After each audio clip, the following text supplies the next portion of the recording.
Mga dapat tandaan para ang tindahan mo iwas mautang. Isang magandang araw mga kasari-sari. Ito na naman ang inyong probinsyanang Palawenyang tindera, si Ate Tintin. Syempre for today's video mga kasari, pag-uusapan natin paano natin maiiwasan yung ating tindahan ay mautangan. Siyempre, kung yung mangungutang ay may mga style, tayo ring mga tindero-tindera dapat meron din tayong style para iwasan sila mga kasari. Gusto mo bang malaman? Pero bago tayo mag-umpisa, huwag mong kalimutan mag-subscribe ka na sa akin. Please lang, walang kabayad-bayad yan. Pindutin mo na yan.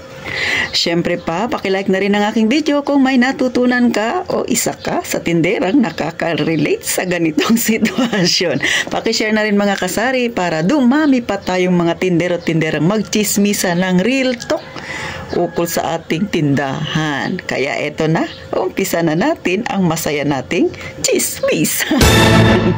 Kumusta kayo mga kasari? Kumusta ang inyong tindahan? Pero bago magpatuloy sa titintin, abay, i-follow nyo naman ako. May Facebook account ako mga kasari.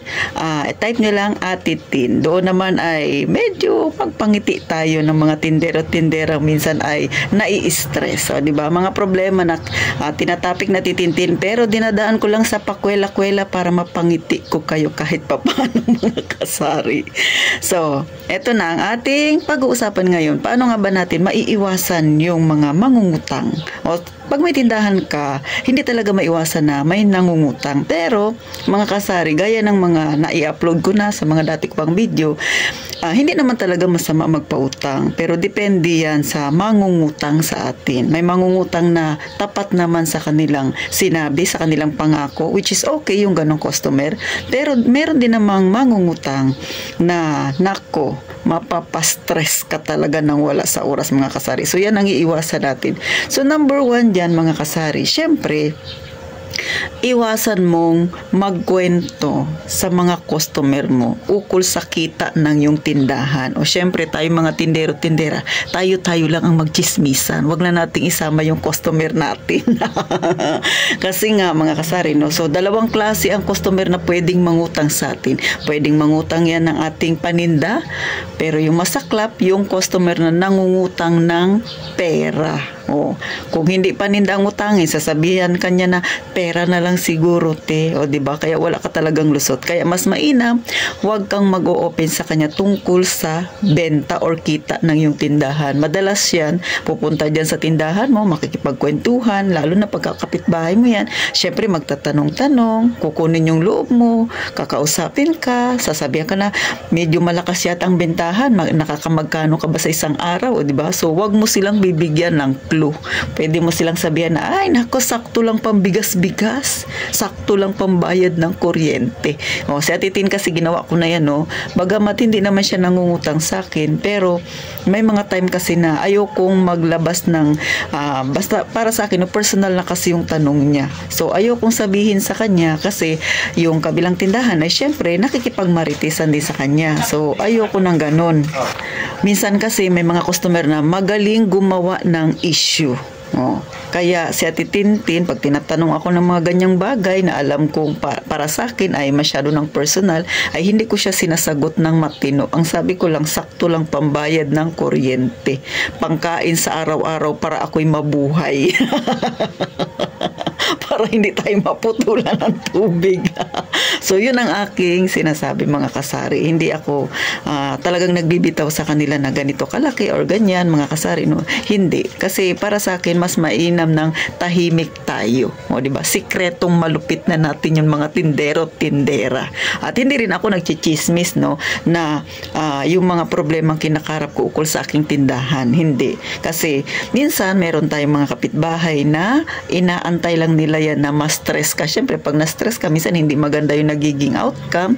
Abay, inaantay rin nila yung iyong pagbagsak, pagbulusok. Lalo na yung mga pinagkukwentuhan mo na ganyan. Dati ay nakakautang, pero naging hindi na kayo beshi kasi nga makunat. So, ganon ang sistema niyan mga kasari. Kaya, iwasan talaga ang magkwento. Number 2, iwasan din yung sobrang pakikipaglapit sa customer. O bagamat na ikwento ko na sa inyo na mainam din naman talaga na nagiging close kayo sa customer, pero dapat meron tayong hangganan lang mga kasari. Pagka masyado ng personal, huwag nang ikwento. Yung mga plano natin sa buhay, huwag nang ikwento mga kasari. Kasi alam mo, minsan yung mga pinagkukwento mo sa kanila, doon yan sila kumukuha ng hit kung kailan kanila pwedeng utangan. O, kung kailan kanila pwedeng ay syempre bula-bulahin at hindi mo na mamalayan ay napauo ka na sa kanila. Kaya yan, nagkakaroon ka ng stress na. O, para sa akin ng mga kasari, hanggat maaari yung ating mga plano sa buhay ay manatiling private na lang, atin-atin na lang mga kasari. No? Huwag na nating i-share sa iba. Kasi nga, minsan, mayroon tayong plano sa ating buhay tapos hindi nangyayari. O, diba? May mga dumarating na mga pagsubok. O, pagka yung customer mo ay hindi naging mabuti sa'yo, syempre nagkakaroon kayo ng something. O, diba? Ano sasabihin sa'yo? Buti nga sa kanya. Lalo na pag nangungutang na yan sa'yo, hindi mo pinautang. Kaya para maiwasan yan mga kasari, no, manatiling tahimik. So, paunawa lang mga kasari, hindi masama ang magpautang kung alam mo naman yung pinapautang mo ay okay naman magbayad. Kasi ako dati, hindi rin ako nagpapautang, diba?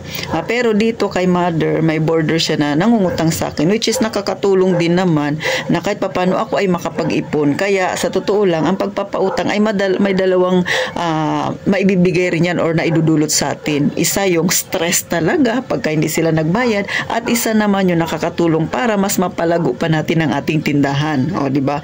Pero depende rin yan sa inyo mga kasari. Ikaw yung nakakakilala sa mga dyan sa inyo kung balak mong pautangin. Kaya ako, dito sa amin hindi naman masyadong uso yung mga utang-utang na yan mga kasari, so hindi ko siya problema. Kung may nangungutang man sa akin, ay gaya ng lagi ko sinasabi, yung hipag ko lang at si mother at yung isang borders dito ni mother na nagpapaluto sa akin, no, dito rin siya kumukuha ng mga paninda na niluluto ko. So si Ate Tintin ay doble kita doon. Pero syempre hindi naman sa lahat ng pagkakataon ay maganda minsan ng benta, no? Kaya kailangan ingat tayo mga kasari, lalo na sa mga nangungutang sa atin. Kaya nga sabi ko, huwag tayo basta magbibitaw ng mga salita, lalo na yung mga masyado ng personal para sa atin, lalo na kung ukol sa pera, ukol sa mga plano-plano natin mga kasari, no? At syempre, lalo na sa panahon ngayon na mahirap talaga kitain ng pera, isa sa madalas na tinatarget naman ng mga magnanakaw, real talk yan, tayong mga may tindahan mga kasari. Kaya ingat, doblihin ang ingat, baka hindi ka nga nanakawan, nautangan ka naman ng malaki. So, parang ganun din ang nangyari, no? Ang masaklap, kilala mo yung nangutang sa'yo, hindi na nagbayad. Parang nanakawan ka na rin yan, mga kasari. Kaya para sa akin, no, mag-ingat na lang tayo, mga kasari. At syempre, pinakalas mga kasari, no, para hindi tayo mautangan, iwasan yung magpo-post ka ng kung ano-ano sa Facebook, lalo na kung ang mga friendship mo ay mga taga dyan sa inyo, nakikita niya, baka maya may pinambibili ka na bagong gamit, alam nyo na, masama yung nagpo-post ka ng ganun. Pag nakikita yan ng mga beshi natin, ayaw nila ng ganyan na umaangat ka, char. Ayaw nila yan na aasenso ka, may magagalit. Joke lang yan natitintin, pero totoo yan. Alam kong napangiti kita kasi totoo yan, di ba? Pagka medyo umangat-angat na, ay nagagalit na mga kasari. Kaya payo natitintin para maiwasan kang mautangan, mapapera man yan o paninda, ay i-private ang sarili mong buhay, ha mga kasari. Huwag kayong magkukwento ng mga kung ano-ano, lalo na pagtungkol sa pera. At mas magandang ikwento na lang, sabihin mo na marami kang bayarin, which is totoo naman. Tubig, ilaw, di ba? Wi-Fi, kung kayo ay may mga anak, di ba? Tuition fee ng mga anak, pamasahe. Mas maganda yan ang pag-usapan para isipin niya talaga namang struggle kang talagang tindera ka, which is totoo naman talaga.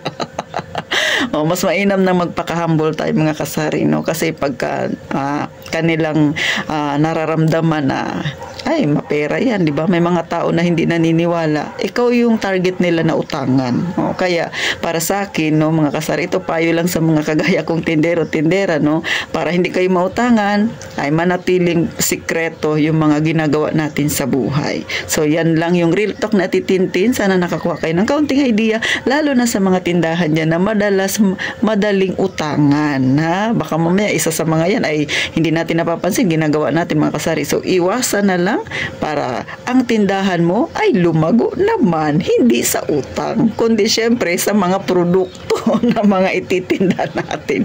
So paano? Magkita tayo sa sunod na vlog ni Ate Tintin. Simpleng kwentuhan lang ito, pero real talk ito mga kasari, para kahit paano makatulong tayo sa mga beshi natin dyan, mga tindero-tindera. At syempre, gaya nga ng palagi kong sinasabi, mag-iingat tayong palagi mga kasari.